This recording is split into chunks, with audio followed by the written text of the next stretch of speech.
In a universe that almost is, just out of reach beyond the edge of reality, mysterious forces underlie the fabric of existence. Energematrice6, the very energy of creation, serves as both the elixir of life and the arsenal of destruction for its human and not-so-human denizens. Crushing darkness, whose source they cannot fathom, grips the cosmos and its people. In anguish, they dream of the long-foretold bright star. Join us as we embark on an epic journey, exploring the universe of Energematrice6.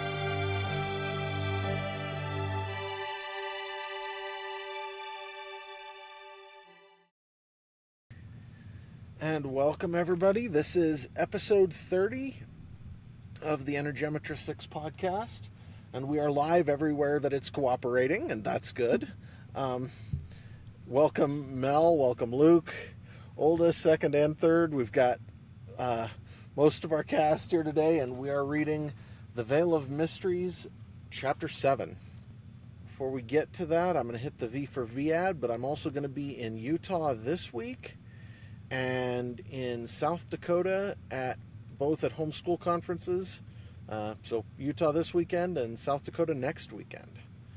And we're going to have to see what we can do after that for the next week's episode, because that one's going to be interesting. So we'll stay tuned on that one.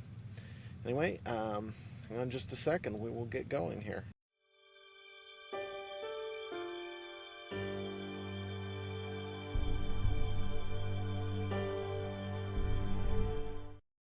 The Energematrice6 podcast operates on a value-for-value model. That means that we hope if we provide some value to you in your life, that you'll return that to us in whatever way you can manage. If you're interested, head over to e6universe.com and sign up for our email list to get our free ebooks, and hopefully buy a physical book or some merch while you're there.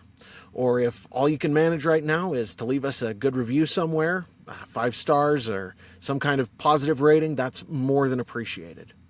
Thank you.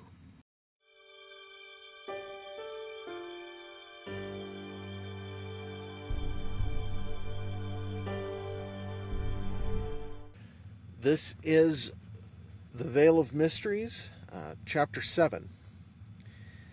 The most powerful torment finds its origin in uncertainty. Tell them nothing. Lastus Rallan to Lena Trent, attributed during the betrayal. There were 2 other notable finds over the next hour. Most of the rooms they checked had obviously been used for colonists first, with the mounting points and plumbing for cold sleep chambers still sticking through the floor and walls, capped off or coiled and secured with ancient congealed rigger tape. There were also dust patterns on just about every surface that showed they had later been used for storage, probably of artifacts that Paul eventually removed based on half-visible shapes in the dust. As he emerged from the crawlway to yet another deck below, a sharp exclamation drew Nate down a main passage. A moment later, the cry repeated, even sharper and more insistent. No, don't! It was Shauna's voice. Again, Nate followed her cry to a completely unmarked side chamber that at first seemed exactly like all the others. The walls and ceiling were the same as any other compartment, but then Nate saw something that instinctively made him reach out to grasp a handhold in the corridor wall.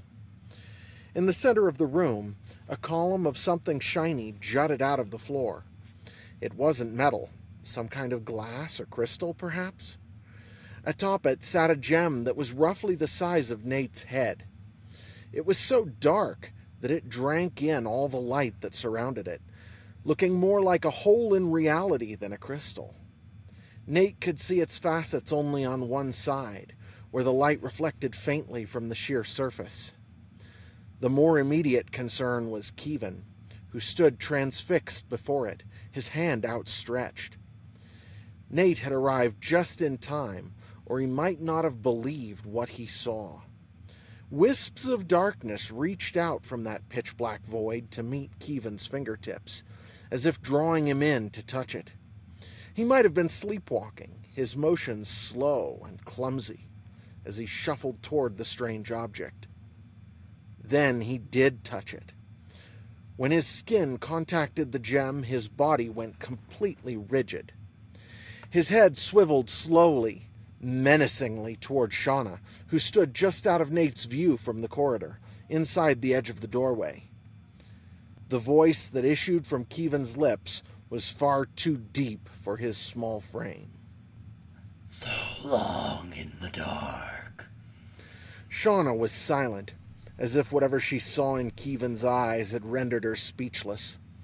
Nate's mind was racing, but he too was frozen in place, not sure how to respond. Kevyn spoke again.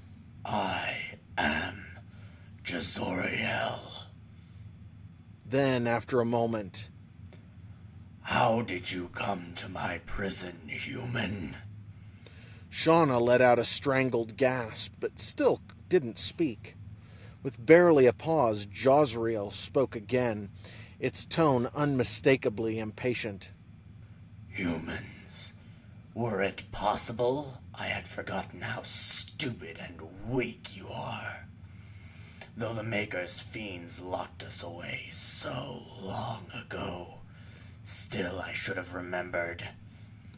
Nate stepped forward into the doorway so he could see Shauna more clearly. She was gasping and clutching at her throat, and some movement of her hand must have brought the amulet hanging there to the creature's attention, because its next words seemed almost excited. What? What is this? Who made you, little pretty? What luck? Locked away. I see. But such power. Such power. The final, almost reverent note of Jazriel's monologue was cut short as Nate drifted forward through the doorway, and Kevyn's head whipped around to stare at him. It was indeed his eyes that shocked Nate the most. They were completely black, sucking in the light like the gem to which Kevyn's hand was still affixed. His face was stuck in a rigid, grinning mask, almost like a caricature of a clown. Nate shivered involuntarily as those eyes widened even further, the horrifying, light-devouring blackness eating yet more of Kevyn's face. The harsh, sibilant voice, still far too deep and completely wrong for Kevyn's vocal cords, assaulted him directly.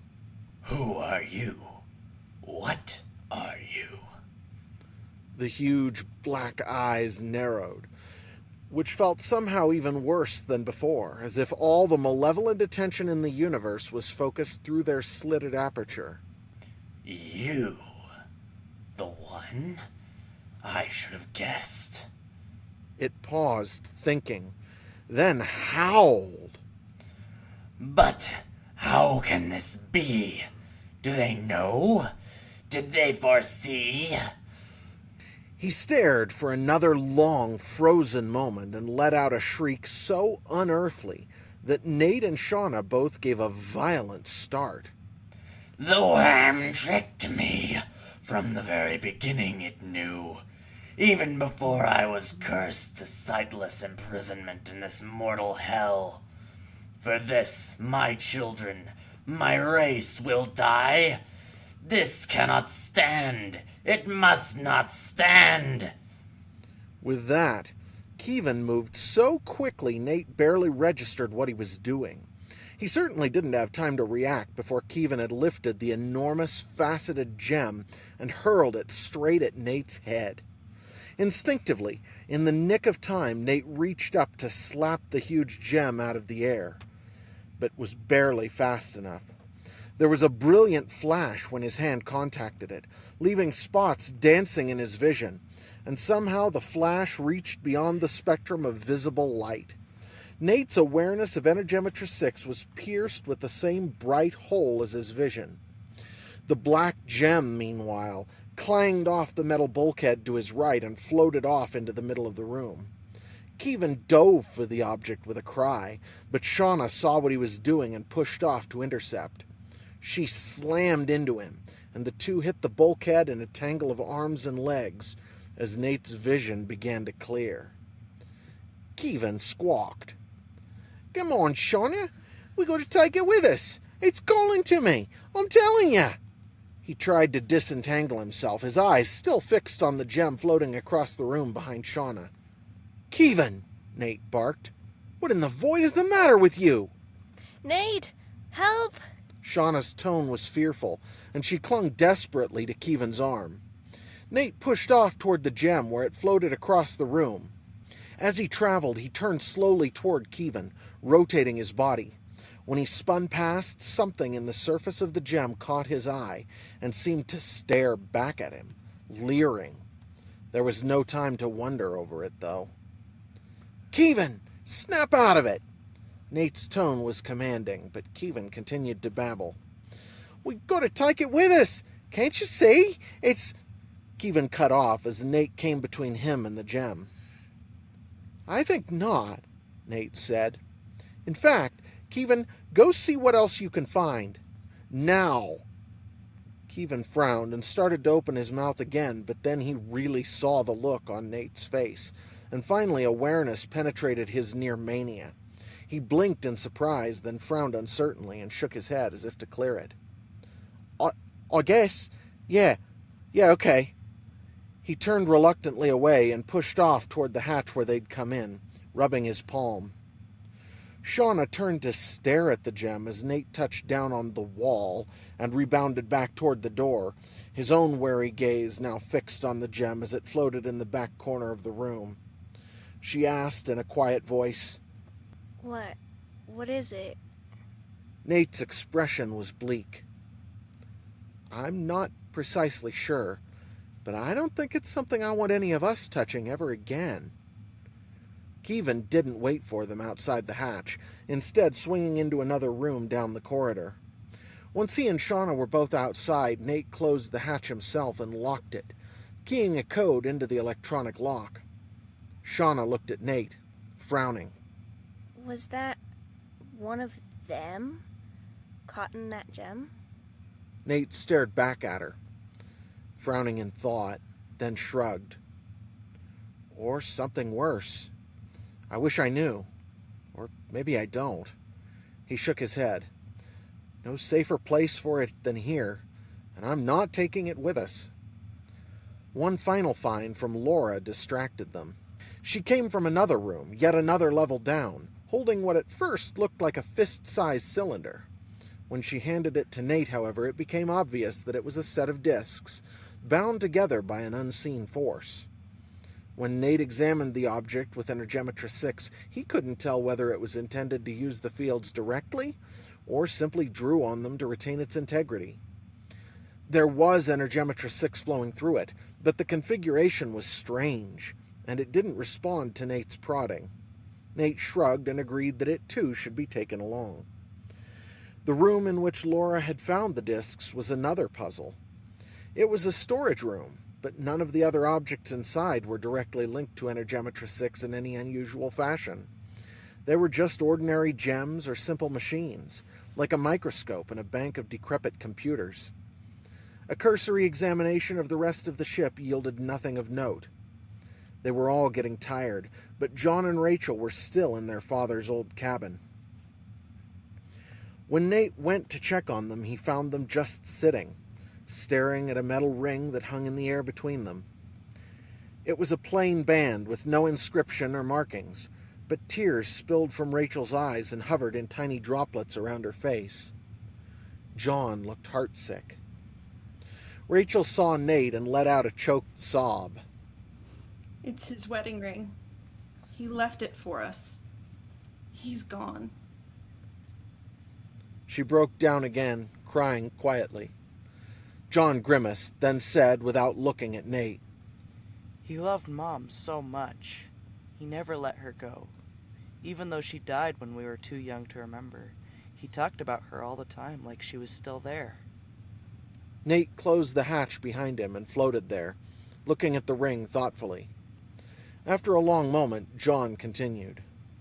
"The fact that he left that for us means he really thought he was going to die. There's no other reason he would have done it." He turned toward Nate, his face drained of color. Rachel dashed the tears from her eyes, using one hand to steady herself, and shook her head. "He can't be. He just can't. We'll find him." Nate pushed off gently from where he clung to the hatch and caught himself next to Rachel, then enfolded her in a hug made awkward by the lack of gravity. Is that what he'd want you to do? Rachel sighed. No, of course not.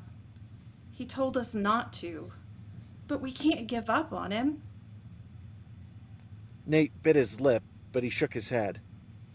Rach, you're not giving up on him. If I know you at all, you never will. But you only have so much time in this world. What was your dad doing with his time?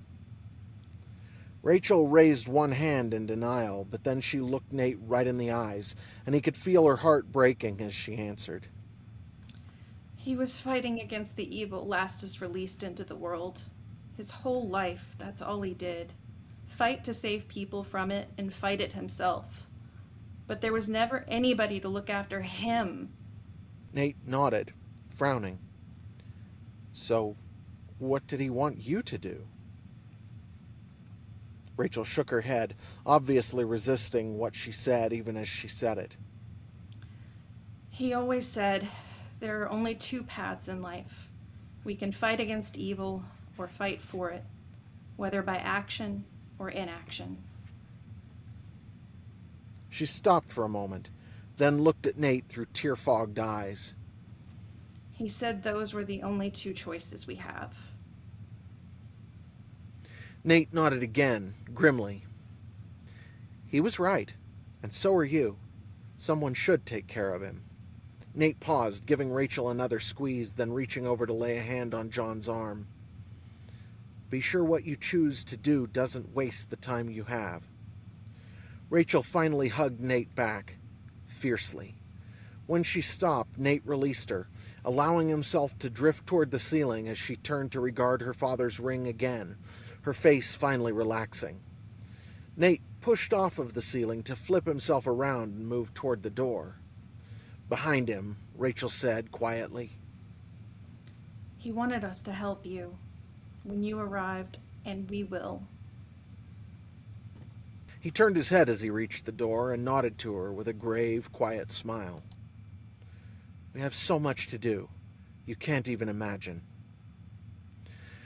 The trip back to Adamant was mostly uneventful, though they could find no simple way to move the artifact that controlled the Vale, which was christened unimaginatively by Ty, the Globe of the Vale. After some discussion, Ty volunteered to hold it, while they towed him across the gap with a length of line. That accomplished, they went through the process of cycling through Adamant's airlock yet again. Once back aboard, Nate went to secure the Globe of the Vale in his own cabin. At first, he couldn't find an appropriate place to put it. It was just large enough that none of the storage compartments, even the closet, would fit it. Eventually, he decided that securing it to the sleeping couch with the restraint netting was his best option. That done, he made his way to the bridge, where Andrew was examining the other's amulets with fascination. Smiling, Nate offered him a choice of the remaining 4. Andrew looked nervous at first. Even quickly passing his hand over each to feel the Energematrice6 flowing through them left him sweating, but he seemed genuinely grateful when he chose the yellow amulet. He put it on and it lit up with a soft golden light. Andrew, Nate asked, what's bothering you? Andrew's lips twisted. I used to be good at this. Nate simply waited while Andrew sat staring at his new amulet. After a long moment, Andrew said, I almost killed myself. We always just called it overexertion. It's what you call entropic shock. It was when we were running away. Back home? Makes me wish I had one of those. He eyed Nate's recamocula dolefully. Nate nodded, and Andrew shook his head. It was bad. There was no time to rest when I did it, and ever since... He shook his head again. Ever since, I can hardly stand to open my senses to it. I know it's all in my head, but I just can't. Shauna spoke up from where she was strapped in. Andy, you saved us so many times. Whatever you can't do, it's not because you're weak. Andrew barked a laugh. Oh, I don't have any regrets. I did what I had to do. But now? He shrugged helplessly, then looked up into Nate's eyes. I can barely stand to even look at it now. Nate nodded. We'll find a way to help you. There isn't time right now, but we will find a way. John looked at Andrew sadly. I can't heal entropic shock, you know. I've tried. Ty snorted.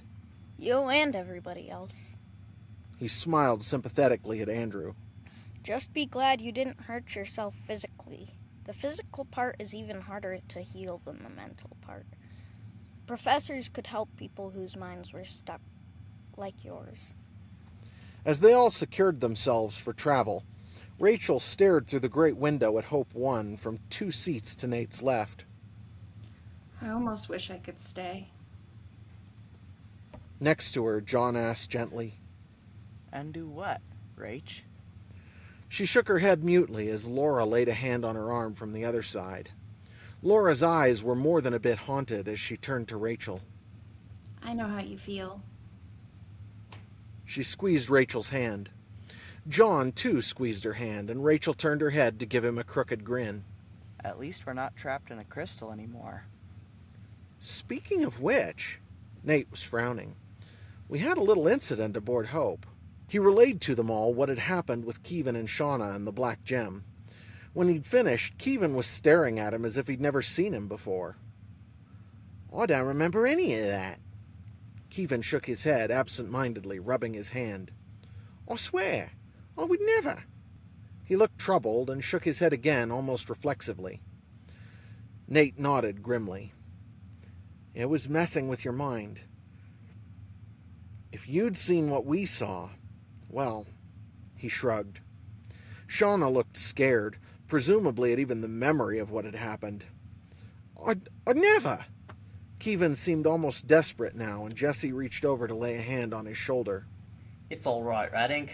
You have friends around you. Kevin looked at Jesse, nonplussed, and laughed aloud. Imagine a Galton saying that to me. Am I dreaming? Jesse smiled, but Kevin's own gaze had turned inward, presumably to his own memories. After regarding Kevin thoughtfully, Jesse looked over to Nate. I'm glad you asked me along, Bright Star. Nate looked at Jesse quizzically. I asked? That was Reba's idea. His lips twisted ironically. Not that I mind having you along. You were more than welcome. Jesse had gone pale, though, and he shook his head. We have to get back. Rebus is up to something, and we have to stop him. Nate sighed, returning Jesse's alarmed stare with a resigned one. We'll head back, but based on what you just said, Rebus was trying hard to get you out of the way. Don't be surprised if our welcome is worn out. Jesse shook his head again, stubbornly. My father would never allow something like this. Rebus is going too far. When they had all settled in, Andrew took the helm to head them all back toward Lighthouse Station. The trip back through Hope 1's collision field was slow, and might have been painfully dull if they weren't all exhausted from their search. As it was, every one of them was in a near stupor as Andrew inched them back out of Hope 1's field, and then turned his attention to navigating around the primary toward Lighthouse Station. As they traveled, Nate studied the clouds of the Vale around them. Was there less movement? Less density? He wasn't certain, but it seemed to him that there must be. Or he was imagining it. How could he compare when he hadn't known to look in the first place?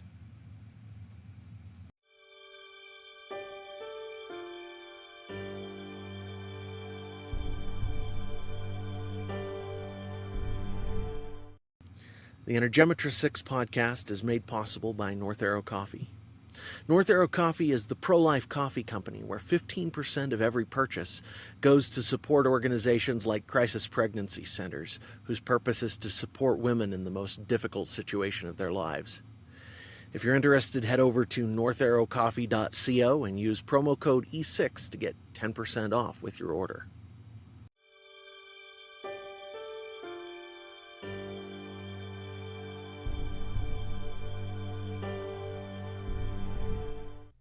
The advertisements featured did not necessarily represent my endorsements or views. that ends Chapter 7 of the Vale of Mysteries. Thanks, everybody. I appreciate it. Thank you, Luke. Thank you, Mel. Oldest, second, third. Thank you, everybody. And thank you to our listeners. And we will catch you all next week.